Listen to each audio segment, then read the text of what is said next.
Hey gang, welcome once again to another episode of Duvall's Collection Expansion Extravaganza right here on ToyWorldOrder.com. Of course, joined by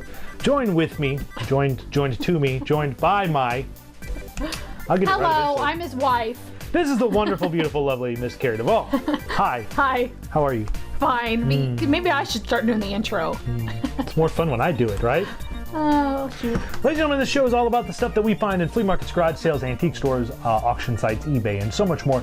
And it's about the stuff that we find that continues to expand throughout our basement, where we have to buy new shelves and rearrange several times in order to fit everything. So that is the story of our lives. Yep. We got some weird stuff for you this episode, including one thing to end off the episode of. While not a board game, we will have a board game. I do want to end off the episode with one very cool action figure find that probably is one of the most impressive things we found to date that I like. I don't even know what we're talking about, so I'll find out just like Let's start off with, what to do? Let's start off with stuffed animals. There's a couple of 80s stuffed animals right behind Carrie here. We'll start with that one first. Guy, woo. We found this at an estate sale we've talked about several times now in a couple episodes, and this is actually Murky from Rainbow Bright. And in the pictures to the auction, to the estate sale, when we saw it in the garage where a lot of the stuff was, you could just see his butt. And I was like, oh, I know what that is. And that's one of the first things I'm grabbing. So when they told everyone, go, I grabbed something out of a bin in front of me and then immediately dashed to the garage to grab this and another thing out of the bins, which we'll get to in a second, which is this awesome thing. Carrie told him, we'll talk about him in a moment. So I grabbed these two things right about the time a lady who grabbed a Hug-A-Bunch doll out from under my nose came in to grab these as well. And as I grabbed them and held them, she looked at me very evilly. And then I just kind of shrugged my shoulders and walked away from her. Like, sorry, well, you snooze, you lose. I grabbed my Hug-A-Bunch. I'm taking these, so shut up. Of course, Lurky was one of the bigger kind of stuffed animals from the Rainbow Bright line. He was one of the villains, although not very smart. He is pretty cute. He's just a big pup. Say he doesn't look like a villain. He looks like a goofy little. What is it? I don't know if they ever said what Lurky was, but yeah, he's just a big lug basically. He was Murky's muscle. Hey Murky, that's how he's talking. Hey Murky, let's go find Rainbow. That was his voice pretty much. Hey, wow, you should do Murky. voiceovers. No, not at all. I always wanted this toy, and every time I'd seen it on eBay, I saw it at a toy show once and passed on it, even though it was like $4, and I was like, and then it was gone. So to find him, yeah, and he was in really good shape. I mean, his shoes are really clean. It looks like he almost was. He had been sitting in a box, and the box got messed up, and she pulled him right out of the box and threw him in another box. Yeah. Doesn't make a whole lot of lick of sense to me, but I'll buy it for a quarter. So a quarter for this little guy. And then the other guy we saw that all we could see was the tail end like this sticking out, and we both went, that's a gummy bear. Yeah. And as soon as we did some research looking up the gummy bears, we were like, yep, that's a gummy bear. We found Tummy Gummy. Tummy's missing his hat. Of course, he had a little hat that he wore, but he still has his belt, and he's still in really, really good shape for a stuffed gummy bear. And there weren't a whole lot of these. I think there were 4 or 5 gummies altogether, stuffed wise, and to snatch this and grab him for a quarter was really cool. And again, stuffed animals are kind of hard to display, but we've got an option to display them properly in a way that makes sense and everyone can see everything without hiding stuff. So that's kind of the plan with stuffed animals. But I couldn't pass him up for a quarter. He was just way too dang cool not to pick up. You said he was Tummy Gummy? Tummy Gummy. Again, don't think I watched that when I was a kid. He was voiced by the late, great Lorenzo Music, who also voiced Peter Bankman in the real Ghostbusters, as well as Garfield. Aww. He was the voice of Tummy Gummy, yep. And unfortunately, he passed away, way too young. I think he was in his 30s when he passed away, unfortunately. Oh, wow. And I don't remember what he passed away with, but he was a great voiceover artist. And his legacy lives on in characters like this. So these were fun little finds at the estate sale for a quarter. And again, you just couldn't pass them up like this. when they recorded, "Hey Tommy, how are you? Let's go fight Rainbow." Okay. So this is the kind of things that happen when you aren't around. It's a free video, people. It's good stuff. All right, what are we doing next? Let's talk. Let's look at some action figures. All right, this is where I go over here and go. No, Oh. no. Got a little bit of a different array here. Wow, we got all kinds. Oh wait, I know what those are. We got some. Let's talk about the real Ghostbusters figures. I found Fright Features Peter Venkman, who, when you push his arm down, his eyes and hair pop up, saying "Meh," his mouth opens, "Meh, meh." And this Winston from one of the later Super Fright lines. Hold on. I don't know what I'm doing. You push down on the button on his back, Oh. and Oh my gosh. he freaks out. Yeah, a little bit. "Meh, meh, meh." I didn't find their weapons. Their weapons were not there, but these two figures we found at a flea market in St. Louis, and I think we paid $1 for them. Oh, I'm sorry. I think we paid $1 for them, for the both of them. And I was like, well, I'll have those Ghostbusters. And I had this Peter when I was younger, and Oh my gosh. God bless you. I had this Peter when I was younger. That sounds really dirty. I had this Peter when I was younger, and now I have this Peter again. I lost my So Peter. what's with the new movie? Are they making one or not? Who knows? No. They keep saying yes. Because I do like the Ghostbusters. Yeah, but I always like the Fright ones because, you know, with Peter you press his hand and his mouth opens, his eyes pop out in his hair. He's like, yeah, yeah, yeah, yeah. These were a fun line. I've got a couple other ones like this. So these two will join the growing ranks of the Ghostbusters Kenner line that are sitting there. So yeah, Ghostbusters. And of course, to go with the Ghostbusters, She got the vehicle. I do have Ecto 2. I think this was Ecto 2 or Ecto 3. I don't remember which one it was. It was 2 or 3. But it was the helicopter. And of course, the helicopter's missing its blades, and it's missing its missile. Oh, jeez. And the seatbelt's broke, which is fine. I'm not too concerned about the seatbelt. But Who's supposed to sit in there? any of the Ghostbusters we can. have 'em? Yep. Okay. And of course, it had this great little hook that you could. Like save one of the other guys. Yeah, let's put Peter on this hook here. I'm gonna hook my Peter. Oh my God. See what I deal with. I'm having trouble hooking my Peter. Oh my God. Let's just stop. But it's so much fun. There we go. So you would hook Peter, and then you would press the lever, and of course the blades would turn. Oh. Wow. This is.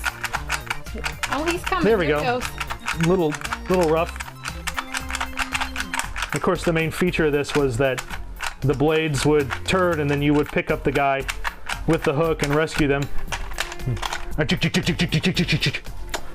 Cute little vehicle. I'm not the only one who owns one of these that's missing the blades. Carrie and I talked to Pixel Dan today, and he has one of these as well that are missing the blades. So it's not a pretty much kind of easy to find these without the blades. But this was at the estate sale. She had a couple of them. They're both in the same, basically roughly the same shape, except one didn't have the hook and this one did. So I grabbed the one that had the hook. We should have pulled the blades out of the other one. The other one didn't have the blades. Oh, we didn't have the blades. No, neither one of them had the blades. They were both in pretty much the same shape. So, I see. but I grabbed it for $5. I couldn't pass that up. This is actually from the 90s. He's heavy. He is. This is based on Conan in the 90s. And basically this guy had an action feature where you pull the string on his back. Oh, that's dangerous. And of course he would swing around like that and swing his weapons to attack Conan. And all of these figures had really weird gimmicks like this. That string is dangerous. Yeah, though. it's What a is little- this weapon supposed to be? It's just like cat nine of tails is what they're called, I believe. And then this thing where I'm not sure what that is. That's dangerous. But these were really large, clunky figures. But Yeah, he's like- in order to incorporate action features like that, they made them rather large. This actually is a very hard line to find. Surprisingly, it gets very expensive.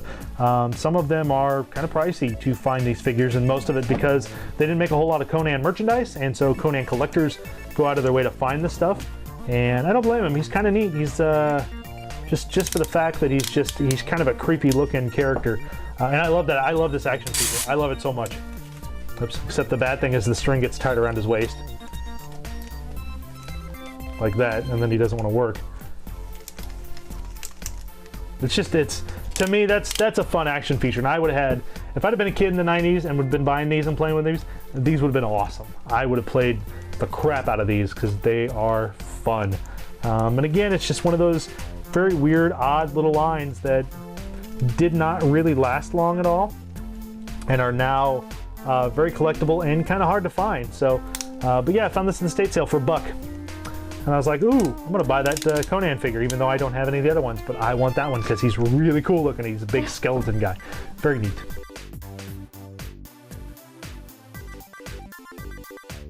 I found Leech, who still, I don't know if I can get him to, maybe, there we go, nope, maybe not. Well, he still kind of works. But of course, Leech had the power where you press the button in the back and it sucks all the air out the front, and he sucks on the things, and he had little suction cup hands that you could kind of attach to windows. Leech was a member of the Horde, and a really cool vintage Masters figure. Again, one I had as a kid. I always liked Leech. Leech was one of my favorite characters to have as a kid and play with. So I was very happy to find Leech in a bin for $1 and was like, well, I'll buy him for $1. It's Leech. Why wouldn't I? His legs are a little wobbly, but he stands pretty darn good on his own. So you can't beat that for $1.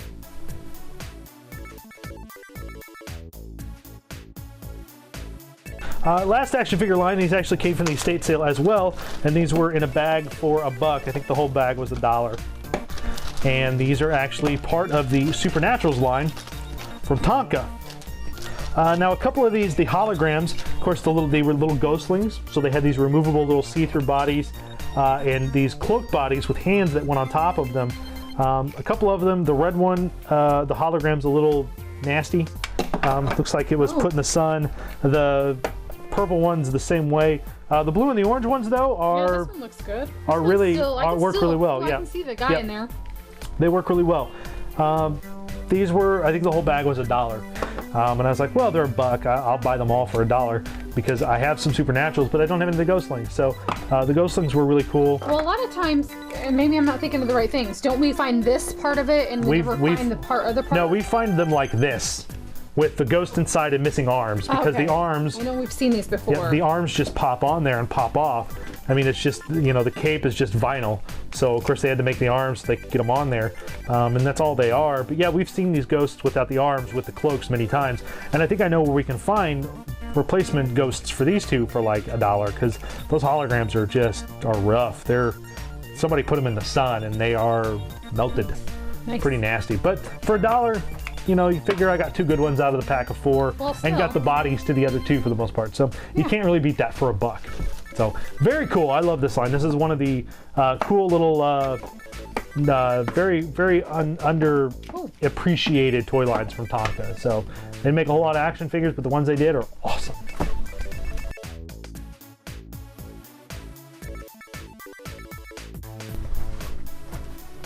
What's next? Let's talk about this board game real quick. All right. And then we'll end the show with the big find that I love. Again, this goes back to Toyman some time ago, where I bought a Snow White game, and this one actually is the Pinocchio game. And I'm not sure what year this was released. This would have been... Uh-oh, I knocked a ghostling down. Oh, no. That's all right. That's all right. This would be 1971 is when this came out. There's too much stuff up here. The board. I know, the board's really cool. In 1971, and the idea was you move your pawns around, you try to collect the puppet cards, and then you try to make, basically you try to make Pinocchio, because there are colored Pinocchio cards, so you try to make him into a real boy. So the basic thing is you just basically roam around the board drawing cards and such until you get a complete boy version of Pinocchio. Very cool game from the 70s, in good shape. Everything is still there, still got all his cards, all the draw cards, all the pawns, the spinner. The spinner just, you know, a little piece of cardboard with the spinner attached to it. The pawns are, again, very simple. Yeah. Very simplistic, but a great game for, you know, for kids from the 70s, and licensed. And of course, something I'm drawn to, so something I was going to pick up no matter what. I think I paid $5 for this complete, which is a pretty darn good deal for a game like this, I think. And usually that's about the going rate I go. So if I can get a good deal on it for $5 or $10 and it's complete and it's either a really cool game or it's hard to find, I pick it up. So another cool board game to add to the closet upstairs that is no. No, there's no more room in that closet. Oh, there'll be room. I'll make room in that closet. Geez. That closet will have room made. So, very cool. One last thing to end the show off, and we're going to move some of this stuff out of the way so I can show it to you.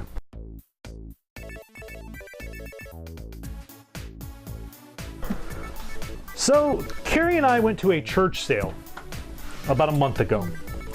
And this church sale was rather large. It was a big church sale. It's a yearly thing. And we, of course, the first thing we go to is the toy section and start digging. And we found them. Not the first, the only thing that we go to, really. Pretty much. And we found, well, on our way there, we saw a kid walk out with a shark attack game. And I was like, oh, that's probably the only good board game they had there. They didn't. We'll get to that some other show. But we walked into the little toy section and started digging around and found, we found a bunch of stuffed animals and a bunch of bagged Happy Meal toys and action figures. I was like, ooh, we're gonna buy this whole bag for $1 because there's stuff in there I want and there's stuff in there I don't care about. There's stuff in there I want for $1. And then we were leaving and Carrie's like, did you see anything else? I'm like, I don't think so. And she's like, well, wait, what's that? And she pointed, and under the table was something I couldn't believe it was sitting there. I'm surprised it was still there because we didn't go. This sale started at 8. We didn't go until 11:30, so it had been going on for a few hours. So if this was sitting there, I would love to know what else was there when they opened at 8 o'clock and how this still was sitting there for the price we paid for it. Well, if you missed it, and it kind of was pushed under the table, then... That's true. It was kind of pushed back a little bit. So I think if somebody saw it, didn't have the money for it, how they didn't have the money for it, I'll never know. And they're like, I'll come back for that. No, too bad. Too bad, you snooze, you lose. But... What we found, now it's missing some pieces, but that's fine. It's got some of the most important pieces to it that are really kind of rough to find. But what we found was this amazing... I was just so happy that I knew what it was. Yes. Isn't that a Ghostbusters firehouse? Yes, this is the Kenner Ghostbusters playset from the 80s. And it's in pretty good shape. It's got the doors, it's got the big red doors, which are usually missing from these loose. And it's got the inside of it. Of course, all the little railings are here. These are usually broke or missing. The stickers are in really pretty nice shape. There's some scuffing along the floor, which can be fixed. But what it was missing was it's missing the sign. It's missing the entire fire pole and the platform for it.